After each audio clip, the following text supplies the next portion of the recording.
Hello, welcome to Players in Exile. My name's Phil, and welcome to Creations Episode 1.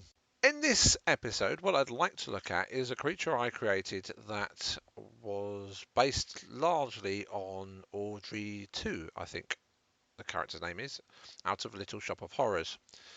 So what I was going for was a very large carnivorous plant with a big head that could bite, but also with vines which could lash out and entangle the players and drag them closer to the plant, which is largely immovable.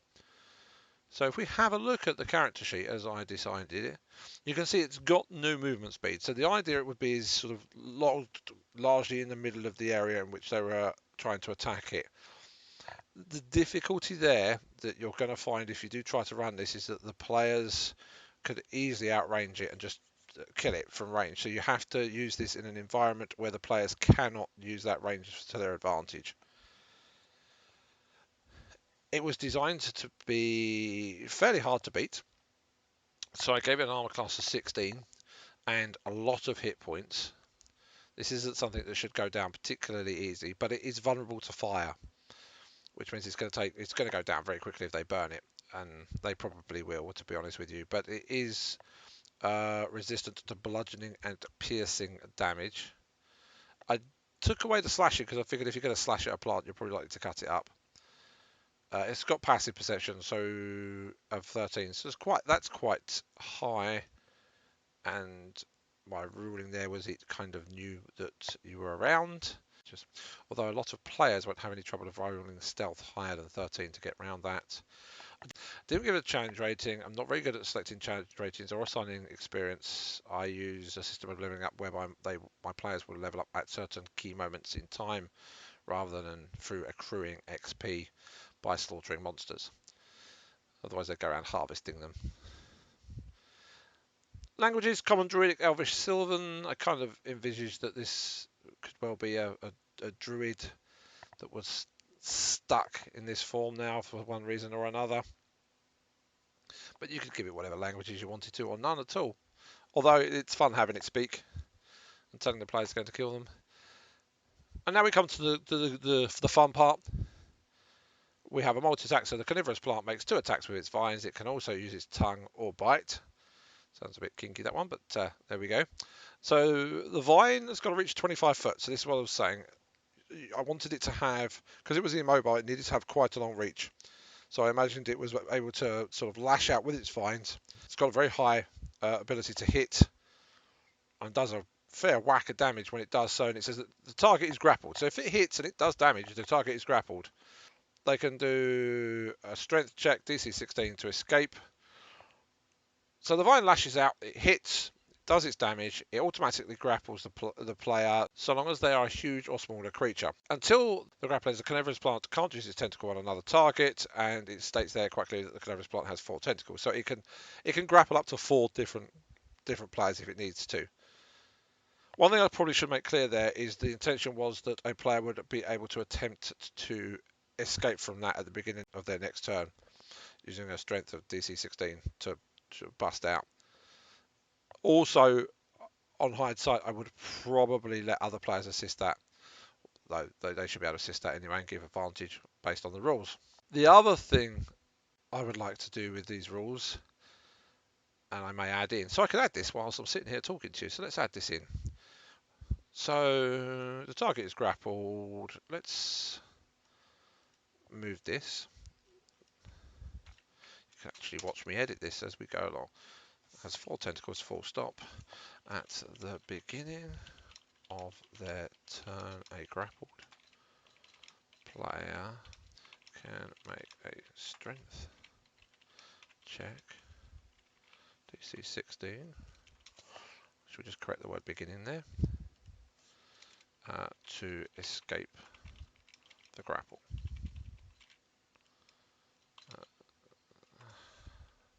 Or should we use them? Shall we make them use an action to do that?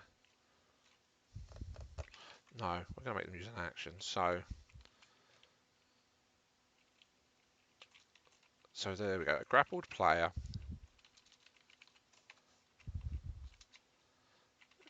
can use an action on their turn to make a strength check, DC 16, to escape the grapple. So grappling only stops them moving, it doesn't stop them attacking, which means they would technically be able to attack the vine. I wonder if we should say that they're restrained instead. I think we're going to. We're going to make that restrained.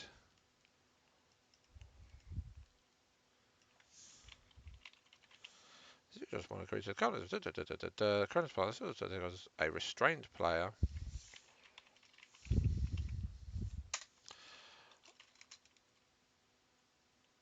On subsequent turns, a player is dragged 1d3 multiplied by 5 foot towards the Carnivorous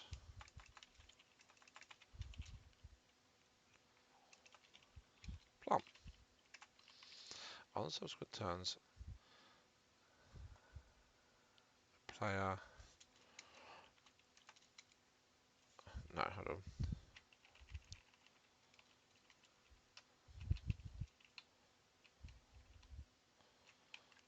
On the Carnivorous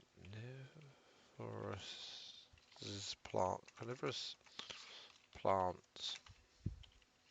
Subsequent turns, a player must make a DC 16 strength check, or they are dragged 1d3 times 5 foot towards the carnivorous plant. That makes more sense.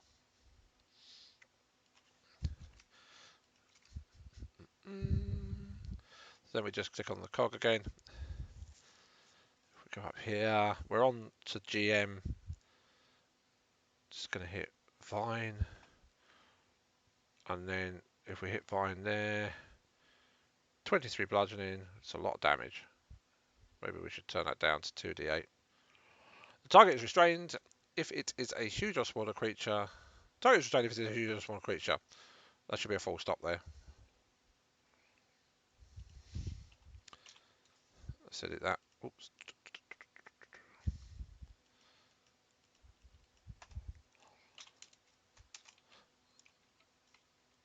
Till the restraint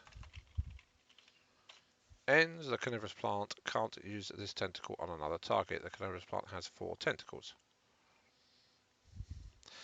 A restrained player can use an action on their turn to make a strength check, D16, to escape the grapple. On the carnivorous plant's subsequent turns, a player must make a DC 16 strength check, or they are dragged 1d3 times 5 foot towards the carnivorous plant. So it would take 2 turns if they were at maximum 25 foot range. Minimum 2 turns to drag it so that it could be sort of start to bite them. So they're not immediately in peril. They don't take any sort of subsequent damage from the vine. There is only that one initial hit, which is why I think actually the 23 bludgeoning, although it's a big whack, this is designed for higher players. I don't think that's so bad. If it was to do additional damage later on, then I think perhaps it would be. So then we have bite. Let's have a look at how I set bite up. Melee weapon attacks. It's got plus 10 to hit, reach 5 foot, 1 target. 3d10 plus 6, so more damage. The target is swallowed if it is a medium or smaller creature. A swallowed creature is blinded and restrained. Let's edit this so we can make this a little bit more grammatically. A swallowed creature is blinded and restrained, has total cover against attacks and other effects outside the carnivorous plant, and takes 3d6 acid damage at the start of each. So I wonder if we should call this bite or swallow. Carnivorous plant's gullet can hold up to 2 creatures at a time. If the carnivorous plant takes 20 damage or more in a single turn from a creature inside it, the carnivorous plant must succeed on DC 20 Constitution saving throw at the end of that turn. That's really high. Yeah, it means it's likely to fail. That's fine. Originate all swallow creatures, each of which falls prone in a space within 10 feet. Yep. The carnivorous plant dies. A swallow creature is no longer restrained and it can escape from the corpse using 10 foot of movement, exiting prone. I think you'll find I've borrowed that from something like a toad, giant toad, swallowing rules. But I'm quite happy with all that. I'm not going to call it bite though, I'm going to call it swallow. Makes more sense. And then we have tongue. The Carnivorous Plant targets one medium or smaller creature that it can see within 20 feet of it. The target must make a DC 18 strength saving throw. Failed, so the target is pulled into an unoccupied space within 5 feet of the Carnivorous Plant. The Carnivorous Plant can make a bite attack against it as a bonus action. I can say a swallow. So get too close, it's going to wrap its tongue around you and try and drag you into its gaping maw. In fact, you know what? I'm going to call that gaping maw. There we go.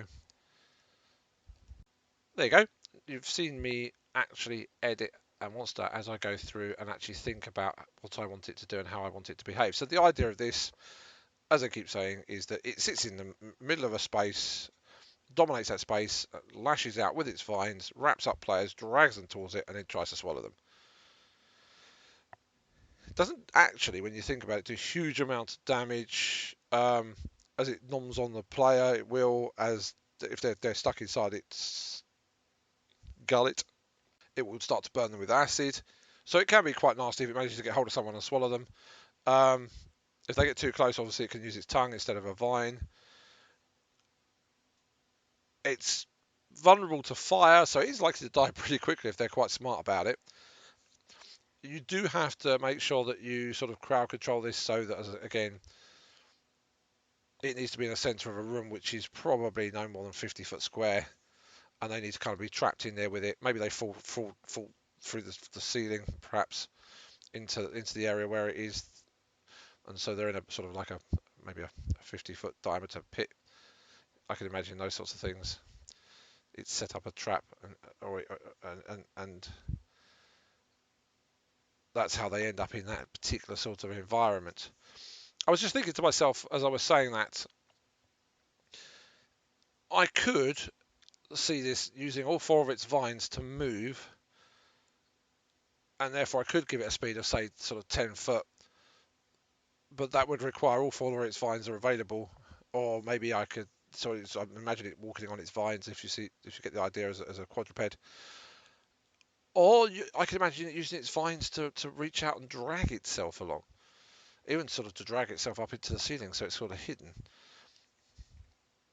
But I'm sure you can come up with those sorts of ideas, and so you can decide if it's got some movement, how it's able to move around, and that may well be able to offset the fact that it only has a limited range and at the moment is a stationary monster. I will put a link in the comments where you can download an image of this stat block so you can use it if you wish to. I hope you've enjoyed this. I hope it's given you some ideas. If you have, please like and subscribe and come back for more creature creations next time. Thank you very much for watching.